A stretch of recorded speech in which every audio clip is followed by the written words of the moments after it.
Hej, če sem se zadnjič preizkusila v vlogi medicinske sestre, se bom danes pogovarjala z Andrejo o njeni vlogi v družbi kot medicinska sestra. No, pa da vidimo, kako mi bo šlo kot novinarki. Andreja, daj mi povej, kako to, da si se odločila postati medicinska sestra in kaj te pri tem delu najbolj navdihuje? V bistvu je bil nek čista notranji vzgib za pomagati sočloveku. Najprej to, pa itak vse zraven prinese to delo. Se pravi to, da v bistvu pomagaš, da vidiš, kaj se potem zgodi s pacientom, pa da dobiš tudi nek feedback od pacienta nazaj, v smislu hvaležnosti, kakšne dobre besede. Pa tako. Kako pomembno pa se ti zdi, da je timsko delo v tvojem poklicu, pa kako se deluje z ostalimi zdravstvenimi delavci? Ja, naše delo je absolutno timsko delo. Najprej delo, se pravi, zdravstveni delavci med sabo, zdravniki, medicinske sestre, pri nas tudi reševalci.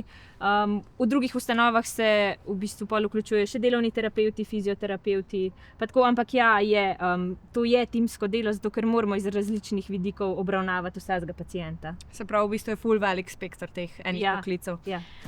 Daj mi še povej, kako se soočate s težkimi situacijami in ohranjate empatijo do pacientov v stiski? Ni zmeraj lahko. Ko je kakšna zahtevna intervencija, ko je kakšen zahteven primer v ambulanti, si pol včasih imaš res polno glavo, včasih greš zvečer s polno glavo domov ali pa kakšno jutro po nočni izmeni. Tako da veliko je že to, kar so se prej pogovarjali o timskem delu, to, da lahko med sodelavci skupaj predebatiraš kakšno stvar. Ful je dobro, če imaš doma kakšne svojce, ki te razumejo v tem tvojem delu, v tej tvoji predanosti. Pa ja, hobiji, jasno, ful pomembna stvar, zato da ves ta adrenalin, ki ga imaš v službi, daš tudi nekako ven. Daj mi še povej, a bi lahko z mano delila kakšno ganljivo zgodbo, ko se ti je zgodila v času, odkar delaš v tem poklicu? V bistvu imam eno. Ko mi je bilo res težko, pa sem že malo razmišljala, kako z mojo službo naprej, pa a je zdaj še to zame, ali me to bolj izčrpava. Sem imela eno pacientko, ki je tekla infuzija, pa sem prišla, pa sem ji razlagala, lejte, zdaj ta zdravila vam bodo pomagala, zdaj smo vam to dali, bo stekel.